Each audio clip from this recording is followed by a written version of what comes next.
Ads లేకుండా latest episode చూడండి. అందరికీ ఇస్తున్నావా, నాకు మాత్రమే ఇస్తున్నావా?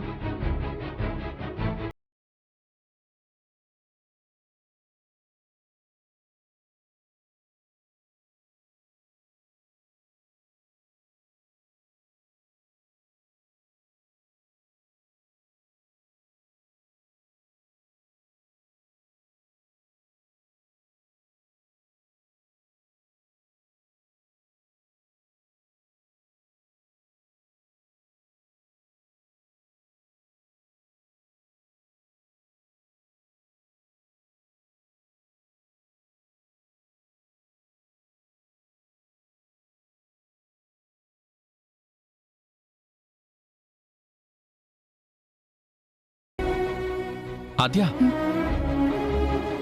మా ఇంట్లో సీతారాముల కథలు చిన్నప్పటి నుంచి అమ్మమ్మ చెప్తూ ఉంటే వింటూ పెరిగాను. ఎవరికైనా వాడి జీవితంలోకొచ్చే అమ్మాయి సీతలా ఉండాలని కోరుకుంటాడు. నా జీవితంలోకొచ్చే ఆ సీత నేను మనసా వాచా కర్మణ ప్రేమించే సీతవే నువ్వే ఆద్య.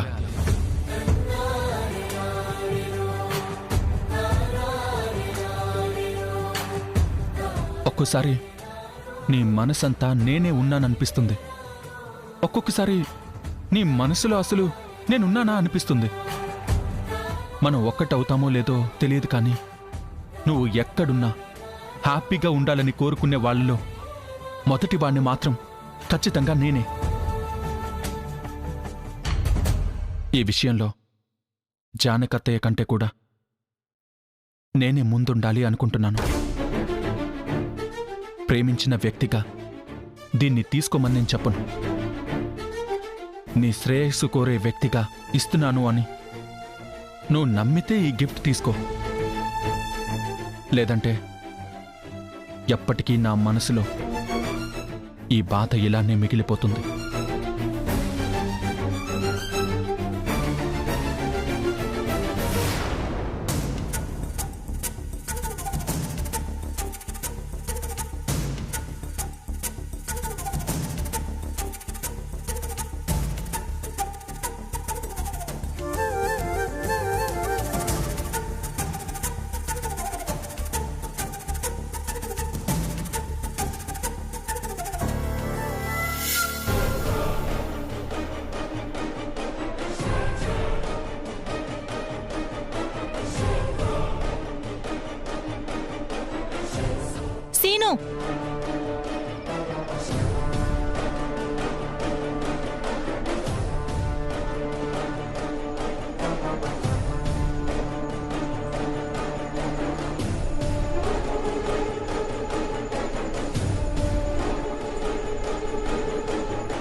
ఏంట్రా, ఏం జరుగుతుంది?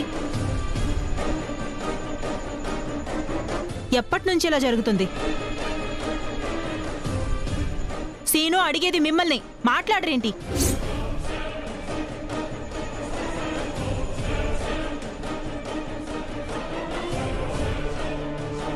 అంటే అమ్మా, శ్రీరామనవమి అని తనకు సారీ ఇచ్చావా? నాకివ్వలేదు, కాబోయే భార్య చారుకివ్వలేదు, మరి తనకెందుకు స్పెషల్గా గిఫ్ట్లు ఇవ్వడం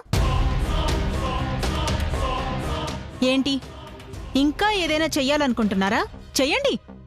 ఇప్పుడే ఈ విషయాన్ని అన్నయ్యకి చెప్తాను. ఇక్కడేం జరుగుతుందో అందరికీ అర్థం అవుతుంది.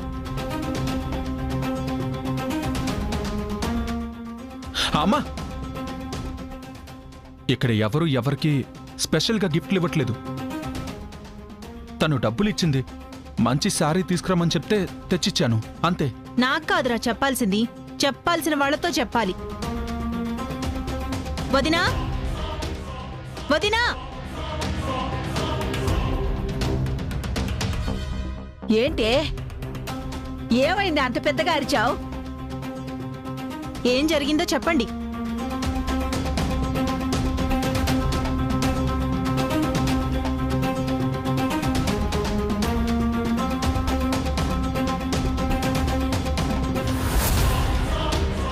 చెప్పండి. ఆద్యకి శ్రీరామనవమి ఉంది కదా అని శారీ ఇచ్చాను. ఇవ్వలేదు, ఇప్పించుకుంది.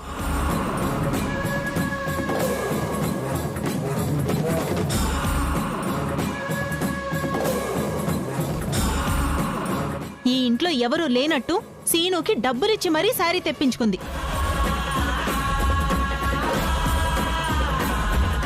అయినా ఇంతమంది ఆడవాళ్ళు ఇంట్లో ఉండగా ఒక మగాడితో, అది వరసైన వాడితో ఎవరైనా శారీ తెప్పించుకుంటారా?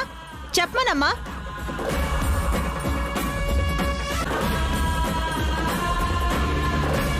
చెప్పు జానకి, ఇలాంటి అలవాట్లు మన ఇంటా వంట ఉన్నాయా?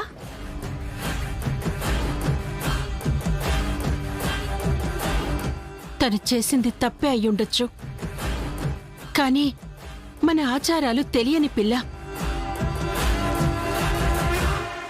తెలియక అలా చేసుంటుంది. అదేం కాదత్తయ్య, అమ్మకి తప్పుగా అర్థమవుతుంది. క్రితంసారి షాప్కి వెళ్ళినప్పుడు ఇలాంటి శారీ బాగుంటుంది అంది. ఆ శారీ నాకు తెలుసు కాబట్టి నేను వెళ్ళి తీసుకొచ్చాను, అంతే.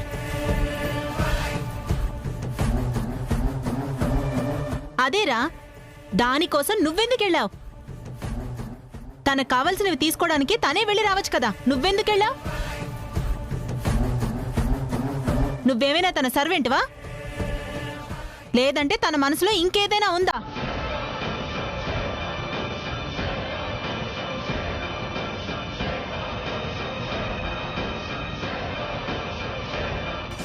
పద్మ, ఈ చిన్న విషయానికి ఎందుకు పెద్ద పెద్ద మాటలు మాట్లాడుతున్నావు? తను వరుసకు బావ కాబట్టి, తనకి శారీ తెలుసు కాబట్టి తెప్పించుకొనుంటుంది.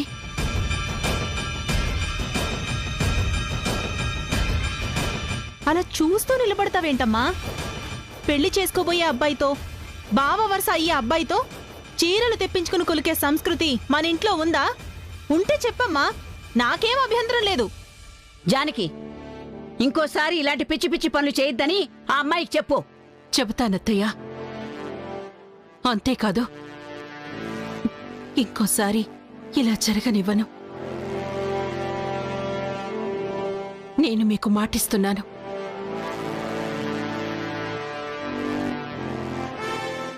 మాటిస్తున్నారు సరే, ఇప్పుడు తను చేసిన పనికి అందరి ముందు సీను బావకి క్షమాపణ చెప్పాలి.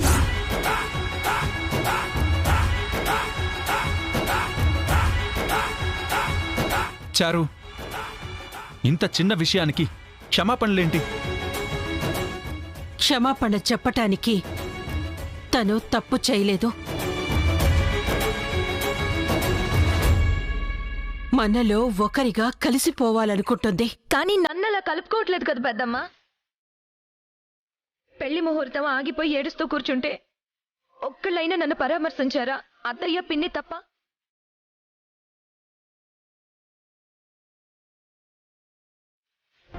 ఆద్య గురించి ఆరాటపడ్డంలో తప్పు లేదు. ఆ ప్రేమలో కొంతైనా నాపై ఉండాలి కదా.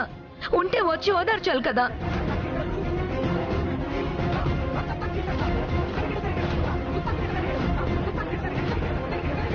అక్క, నీ మనసు కష్టం అనిపించినా ఒకటి మాత్రం నిజం. ఇంతకు ముందు మేమంతా 2 కళ్ళు, ఇప్పుడు మేమందరం ఒక కన్ను.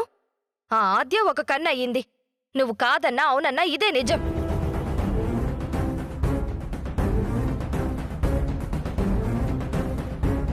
కన్నైనా పర్వాలేదు పార్వతి, ప్రాణమైంది. అందుకే అదేం చేసినా వదిన గారికి తప్పుగా అనిపించట్లేదు. ఎందుకు పద్మ అలా ఆడిపోసుకుంటారు? మిమ్మల్ని నేను ఎప్పుడైనా అలా చూశానా? ఇప్పుడు చూస్తున్నావు కదా వదినా. అత్తయ్య, మీరు చెప్పండి, నేను మిమ్మల్ని అలా చూస్తున్నానా? మా అమ్మదేముందిలే వదినా, తను పిచ్చిది. కుడుములిస్తేనే పండగ అనుకుంటుంది. ఇంకా ఆపుతారా?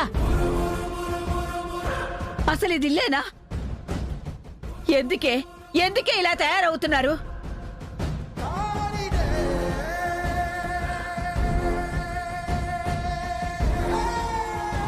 ఇది రఘురాం చూస్తే ఎంత బాధపడతాడు. ప్రతి ఇంట్లో ఆనందంగా ఉండడానికే పండగలు వస్తాయి. ఈ ఇంటికి మాత్రం కలతలు నింపడానికే పండగలు వస్తాయి.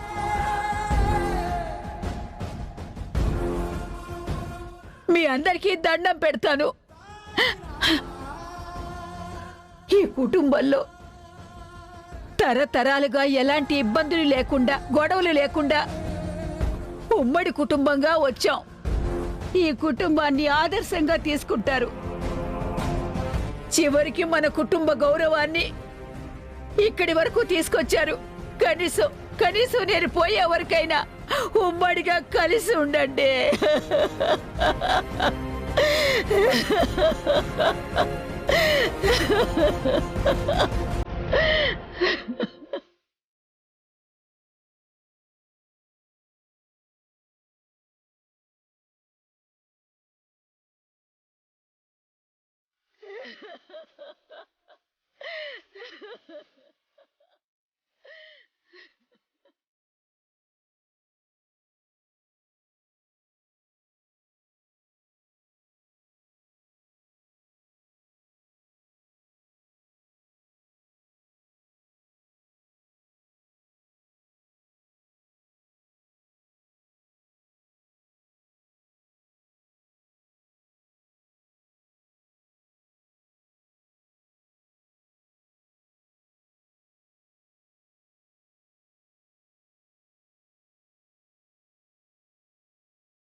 ఏంటి అందరూ సమావేశమయ్యారు? రేపే శ్రీరామనవమి ఉత్సవాలు కదండి. ఎప్పటిలాగే మీరు మీ కుటుంబం స్వామివారికి పట్టు వస్త్రాలు సమర్పించాలి. అదే మా అందరి కోరిక. ఒకసారి మీకు గుర్చేద్దామనే మేమందరం సమావేశమయ్యాం. క్షమించండి వెంకయ్య గారు, ఈసారి మేము రాముల వారి ఉత్సవానికి వస్తాం, కానీ పట్టు వస్త్రాలు తీసుకురావట్లేదు. అదేంటి రఘురామయ్య గారు, మీరు పట్టువస్త్రాలు తీసుకురాకపోవడం ఏంటి? లేదండి, కావాలంటే వచ్చే సంవత్సరం ఆలోచిస్తాం. దేవుడు అందరివాడు.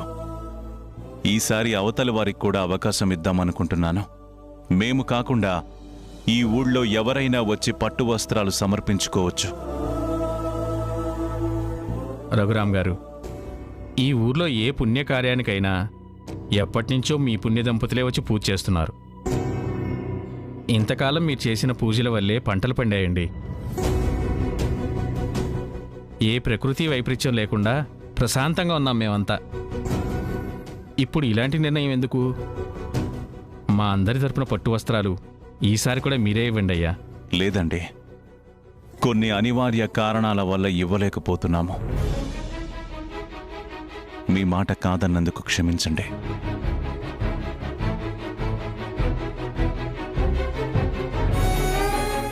శ్రీరామచంద్రమూర్తి అందరికీ ఆదర్శం.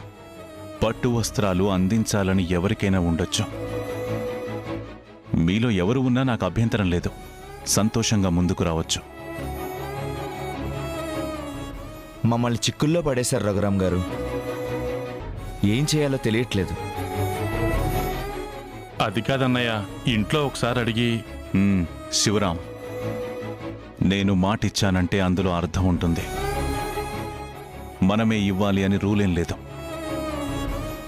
నా గురించి మీరేమీ ఆలోచించకండి. ఉత్సవాలు బాగా జరగాలి. పట్టు వస్త్రాలు ఇవ్వడానికి మీలో ఎవరైనా నిర్ణయం తీసుకోండి. రఘురాం గారు, ప్రెసిడెంట్ గారు ఈ ఊరికి రెండు కళ్ళ లాంటి వాళ్ళు. రఘురాం గారు ఇవ్వనంటే ఇక ప్రెసిడెంట్ గారే ఇవ్వాలి. ఇంకింతకంటే ఏముంది? ప్రెసిడెంట్ గారు, చంద్రయ్య మంచి మాట చెప్పాడు. సంతోషమయ్యా. స్వయంగా మీరే మాకు అప్పచెప్తున్నారంటే అందించకుండా ఉంటామా? ఆ భాగ్యం కలిగించినందుకు చాలా సంతోషం. సరేనండి, నిశ్చయించుకున్నాం. రేపు ప్రెసిడెంట్ గారు పట్టు వస్త్రాలు సమర్పిస్తారు. మనోళ్ళందరినీ రమ్మని చెప్పండి. మా ఇంట్లోంచి పట్టు వస్త్రాలు తీసుకొస్తాం. ఇక మేం బయలుదేరుతాం.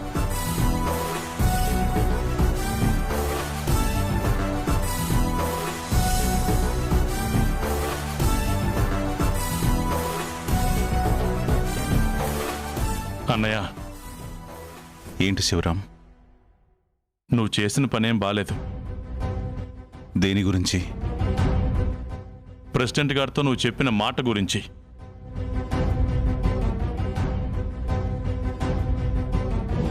ఏమైంది శివరాం? రేపు జరగబోయే శ్రీరామనవమికి అన్నయ్య రాముల వారికి బట్టలు ఇవ్వను అన్నాడు.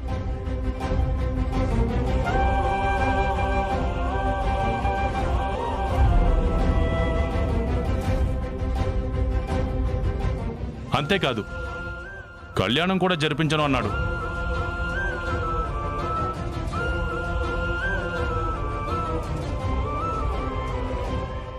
అలా ఎందుకు చెప్పావు రఘు? దాని గురించి అడుగుతున్నానమ్మా. అన్నయ్య, నాకు ఊహ తెలిసినప్పుడు నాన్న వెళ్ళి రాముల వారికి పట్టుబట్టలు పెట్టి పాలాభిషేకం చేసి కళ్యాణం జరిపించేవారు. ఊరంతా మన ఇంటి నుంచి ఎప్పుడు పట్టుబట్టలు వస్తాయా, ఎప్పుడు రాముల వారి కళ్యాణం జరుగుతుందా అని, అలా జరిగితే ఊరికి మంచిదని మాట్లాడుకోవడం విన్నాను.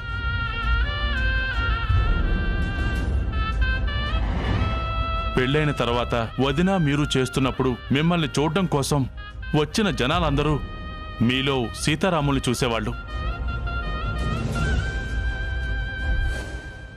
అలాంటి మీరు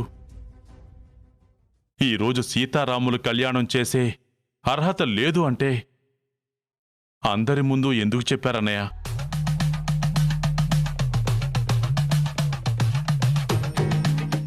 రఘు, రాముల వారికి పట్టుబట్టలిచ్చి కళ్యాణం జరిపించడం అది మనకి అనాదిగా వస్తున్న ఆచారంరా. దాన్ని ఎందుకు వద్దన్నావు? ఇప్పుడు నువ్వు వద్దన్నావంటే ఇకపై ఆ ఆనవాయితీ మన ఇంటి నుంచి మాయమైపోతుంది, నీతోనే ఆగిపోతుందిరా. అమ్మా, ఇందాక శివరాం అన్నట్టు మన ఇంటి నుంచి పట్టు వస్త్రాలు వెళ్ళినప్పుడు గొప్పగా చూస్తారని, మిమ్మల్ని చూస్తే సీతారాముల్లా కనిపిస్తామని అంటారు. ఆ గొప్పతనం ఇప్పుడెక్కడుందమ్మా?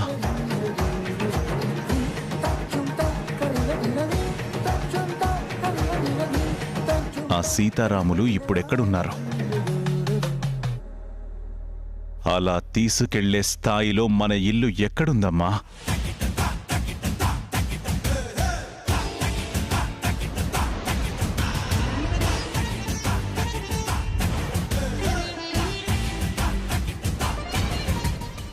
ఈ మధ్య మన ఇంట్లో ఏ పండగైనా సవ్యంగా జరుగుతుందా? ఒకప్పుడు ఒకే మాట మీద నడిచే ఈ ఇల్లు ఇప్పుడలా ఉందా?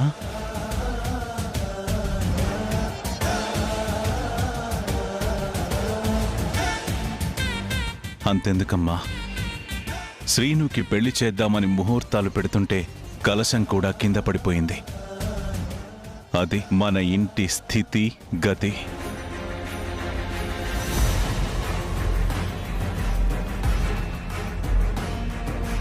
ఒక మనిషి బావుండడానికి తన ప్రవర్తన, తన కృషి, గ్రహబలం తోడవ్వాలి. మనకి గ్రహబలం తోడుండడం అటుంచితే ఇంట్లో మనుషులే సరిగ్గా లేరమ్మా. అలాంటప్పుడు పరిస్థితులు మనకి ఎందుకు అనుకూలంగా ఉంటాయమ్మా? ఇదంతా చూస్తుంటే నేనే సరిగ్గా లేనేమో అనిపిస్తోంది.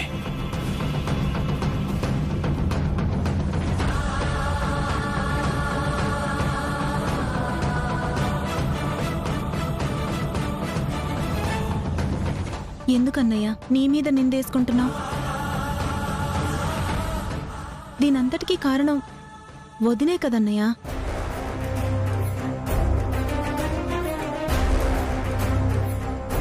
తనే కదా ఈ ఇంట్లోకి తీసుకురాకూడని వ్యక్తిని తీసుకునొచ్చింది.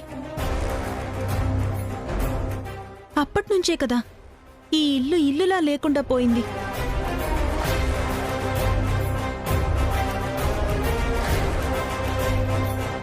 నా కళ్ళ ముందే నా కొడుకుని నీ చేతులతో కొట్టావు. దానికి కారణం నా కొడుకు ఆ ప్రభాస్ గాడిని కొట్టడం. వాడెందుకు కొట్టాడు అంటే ఆద్య మీద దాడి చేసినందుకు అంట. అంత పెద్ద కాలేజీలో ఏ అమ్మాయి మీద చెయ్యని దాడి తన మీద ఎందుకు చేశాడు? అంటే తనే ఏదో తప్పు చేసింది కదా?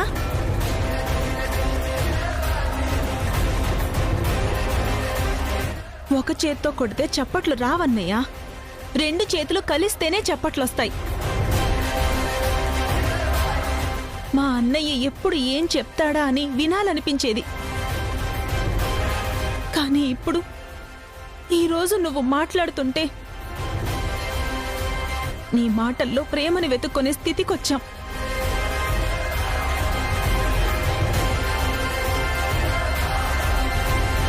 దీనంతటికీ మూల కారణం జానకి వదిన